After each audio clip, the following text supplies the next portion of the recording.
মেয়ের বায়না আবার খাবো। বুঝতে পারছো কি খাবার কথা বলছে? ওই যে সেদিনে বানালাম এঁচোড় বিরিয়ানি, ফের বললো ফের খাবো। তো যাই হোক, আমি আবার এঁচোড় বিরিয়ানি বানাতে বসে গেলাম। তো তোমাদের তো আগে থেকেই বলা হয়নি আমি কিভাবে করছি এঁচোড় বিরিয়ানিটা। যাই হোক, প্রেশারের মধ্যে একটু বেশি করে তেল দিয়ে দিয়েছি আর পেঁয়াজটা ভালো করে ভেজে নিলাম। এদিকে এঁচোড়টাও ভেজে নিলাম আর এদিকে দেখো আলুটাও ভেজে নিলাম। আর চালটা কিন্তু আমি ভিজিয়ে রেখেছি, বেশ লম্বা লম্বা হবে। তো যাই হোক, আর বাইরে খুব জোরে বৃষ্টি পড়ছে গো বন্ধুরা, কি তোমাদের সাথে বলি বলো তো। তো যাই হোক, কিভাবে করছি পুরো ভিডিওটা তোমাদের সাথে শেয়ার করি। ব্যাস, তেলের মধ্যে এক গাদা জল ঢেলে দিলাম। হ্যাঁ হ্যাঁ, ঠিক ধরেছো, যারা বিরিয়ানি বানাতে পারো না তারা কিন্তু এইভাবে বিরিয়ানিটা বানিও, দারুণ লাগবে কিন্তু খেতে। যাই হোক, বিরিয়ানি তেলের মধ্যে আমি কিন্তু জল ঢেলে দিয়েছি এক বাটি। তারপরে কিন্তু একটু হলুদ গুঁড়ো, কাশ্মীর লঙ্কার গুঁড়ো, একটু নুন, তারপরে আদা রসুন আর শুকনো লঙ্কা যেটা বেটে রেখেছিলাম সেটাও কিন্তু জলের মধ্যে দিয়ে দিলাম। দেখতেই পাচ্ছ কত সুন্দর কালার এসছে দেখো। আর এই পাশে কিন্তু এঁচোড়টাকেও ভালো করে কিন্তু আমি ভেজে নিচ্ছি। এঁচোড় এই জলের মধ্যে আসার জন্য ছটফট করছে দেখো না, আর কি সুন্দর কালারটা হয়েছে দেখো। যাই হোক, এঁচোড়টাকে ভালো করে ভেজে নিলাম, নিয়ে এই যে জলটা ফুটছে তার মধ্যে এঁচোড়টা দিয়ে দিলাম, আলুটাও দিয়ে দিলাম, দিয়ে ভালো করে একখানা দেখো, ওই যে দেখো দেখো সিটিটা পড়ে গেল। যাক, একটাই সিটি দেবো, আর দেবো না।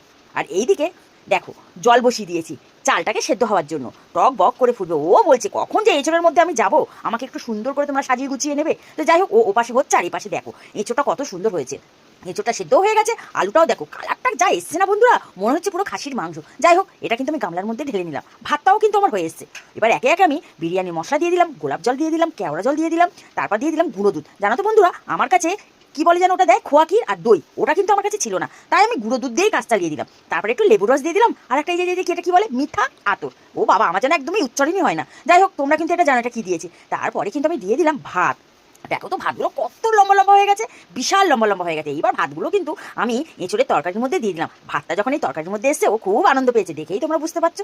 এইবার কিন্তু ওটাকে ভালো করে চাপা দিয়ে দেবো। ব্যাস, চাপা দিয়ে কিছুক্ষণ হবে ভাবে। এই দেখো আমার রেডি রেডি হয়ে গেল এঁচোড় বিরিয়ানি। ও হো হো হো, যা লাগছে না দেখতে, দেখতে যতটা সুন্দর লাগছে খেতে কিন্তু আরও বেশি টেস্টি হচ্ছে। আমি না একদম লোভ সামলাতে পারছি না, কি করবো মানে ভেবেও পাচ্ছি না। যাই হোক, তোমাদের সাথে কিন্তু এই বিরিয়ানি রেসিপিটা শেয়ার করলাম। তোমরা কিন্তু অবশ্যই বাড়িতে একবার এঁচোড় বিরিয়ানি তৈরি করে খেও। আমি কথা দিচ্ছি তোমরা কিন্তু আবারও তৈরি করে খাবে।